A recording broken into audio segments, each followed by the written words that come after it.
मैं यहाँ परंपराओं का समर्थन करता हूँ, लेकिन इसका अर्थ ये नहीं कि हमें आधुनिकता को स्वीकार नहीं करना चाहिए। तकनीकी को अपने जीवन में शामिल करके हम अपनी ऊर्जा को और अधिक बढ़ा सकते हैं और पर्यावरण के प्रति जिम्मेदारी भी निभा सकते हैं। नमस्कार, मेरू रेबार में आपका स्वागत है। मैं हूँ गिरीश गैरोला। भीड़ में एक चेहरा हमारी खास पेशकश में आज हम बात करेंगे युवा विजयेश्वर प्रसाद उर्फ अनिल डंगवाल, जो MSW सामाजिक कार्य में उच्च शिक्षित वीरपुर डुंडा निवासी की जो पारंपरिक घराट का उपयोग करके आत्मनिर्भर हो रहे हैं, साथ ही स्थानीय कुछ अन्य लोगों को भी रोजगार उपलब्ध करवा रहे हैं। आधुनिक तकनीकी से धान गेहूं पीसने के साथ ही पन बिजली का भी उत्पन्न कर रहे हैं और पहाड़ों की शुद्ध ताजगी के साथ मसाले भी तैयार कर रहे हैं। समय में जो ये होता था हमारा भेड़ना उसको बोलते थे, अब टरबाइन बोलते हैं। तो वो लकड़ी की होती थी पूर्णतः। तो उसमें पंखे जो होते थे वो पूरे लकड़ी के लगे होते थे। वो जो नीचे टरबाइन बनी है वो भी लकड़ी की होती थी। तो उसमें जब पानी के संपर्क में लकड़ी आती थी तो वो सड़ जाती थी या लूज हो जाती थी, कुछ ना कुछ दिक्कत आती थी। और जब वो चलता था तो वो पंखे उसके निकल जाते थे, जिससे घराटी को भी बार बार दिक्कत होती थी। और वो पंखे जब नए बनाने होते थे तो कहीं ना कहीं हम पेड़ या टहनी कुछ ना कुछ काटते थे, तो हमारे वनों को भी क्षति होती थी। तो अब वर्तमान में इसको लोहे का बना दिया गया है, जिससे कि उसकी एफिशिएंसी भी बढ़ी है और वो जो पेड़ हमारे कटते थे वो भी कहीं ना कहीं बचे हैं। युवा अनिल डंगवाल की योग्यता MSW है। डुंडा बीरपुर उत्तरकाशी के गांव से एक युवा उद्यमी अनिल डंगवाल ने नाकुरी गांव के पारंपरिक घराट में सामंजस्यपूर्ण रूप से बदलाव कर इसे आधुनिक रूप दे दिया है।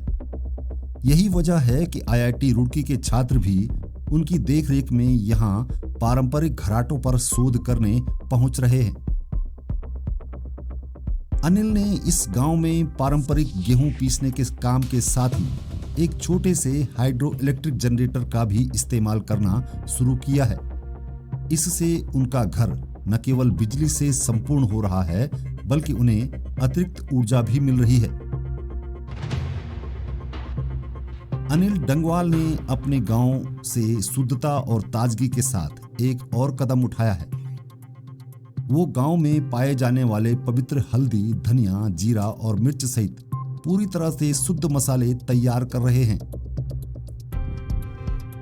चलिए अनिल डंगवाल से उनके इस अनूठे कारोबार के बारे में थोड़ी बातचीत कर लेते हैं। ये पहाड़ी हल्दी को सुखाते हैं, एक हम सन ड्राई करते हैं, एक हम सेट ड्राई करते हैं कि किसी छाया में, और एक हम ये अवन ड्राई करते हैं। इस अवन में हम और चीज़ें भी ड्राई करते हैं, जैसे मशरूम हो गया और जो भी जैसे चूलू हमारा होता है, एप्रीकोट वगैरह, तो उसको भी हम इनमें ड्राई करते हैं और उसको मार्केट तक पहुंचाते हैं।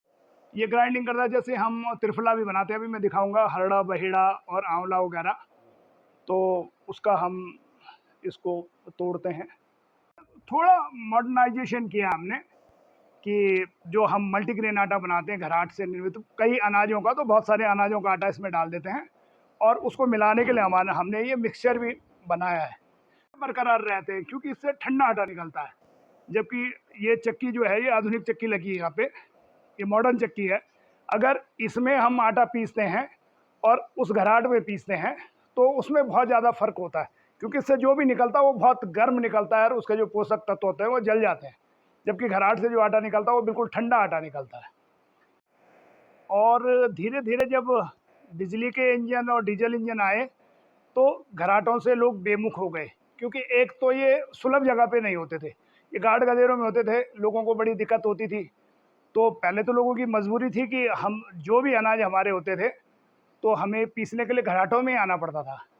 लेकिन 70 के दशक के बाद जैसे गांव में डीजल इंजन पहुंचे या बिजली की चक्कियां स्टार्ट हुई, तो इन घराटों से लोगों का मोह भंग हो गया।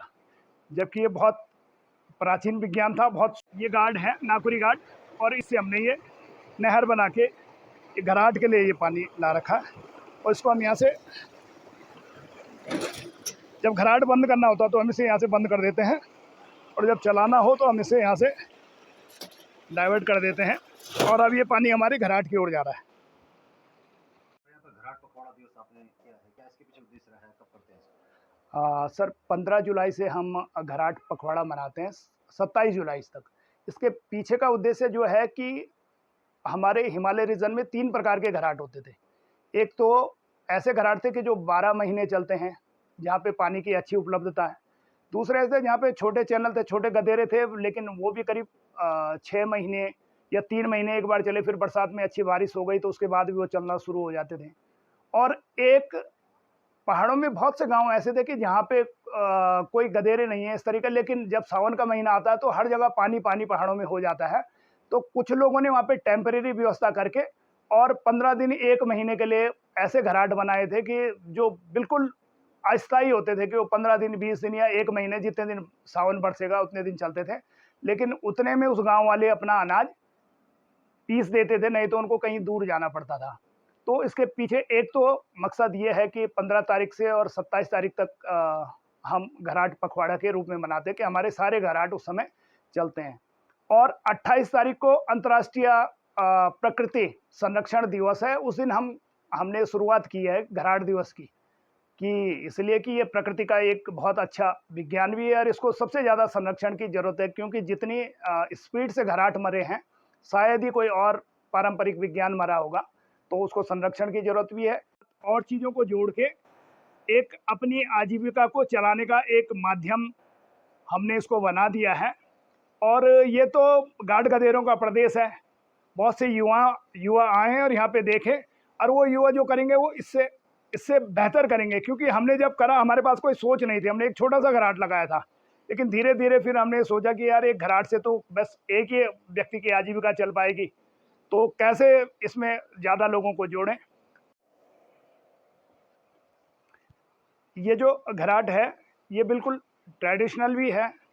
ट्रेडिशनल घराट यहाँ पे लगा जो हमारा पारंपरिक है, और उसका पाइप सामने से आ रहा है। और दूसरा हमने इसमें थोड़ा सा सुधार ये किया कि एक टरबाइन भी इसमें 4 किलोवाट की लगी हुई है, जिससे कि 4 किलोवाट की बिजली भी यहाँ पे उत्पन्न होती है।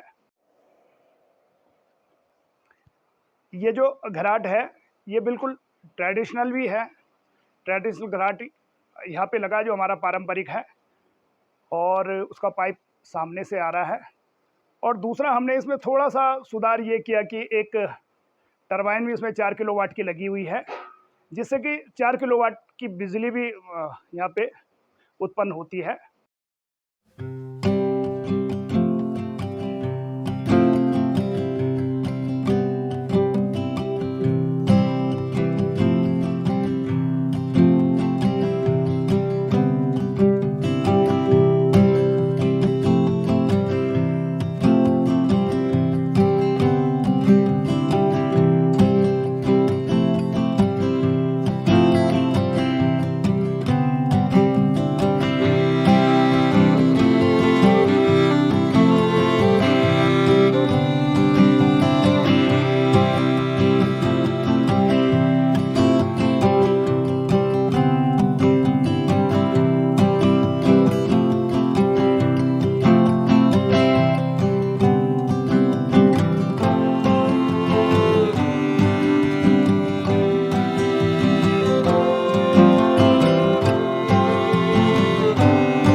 और इसको जब हमें पानी बंद करना होगा तो पानी डाइवर्ट हो जाएगा, उसको यहाँ से घुमाएंगे। अच्छा, उसमें क्या होता है कि फिसलन होती है, हमें बार बार दौड़ना पड़ता है। अगर ग्रेन ख़त्म हो गया और हम टाइम से नहीं पहुँचे तो वो घराट बहुत तेज़ चलता है, जिसमें कि वो टूट भी सकता है और उछल भी सकता है।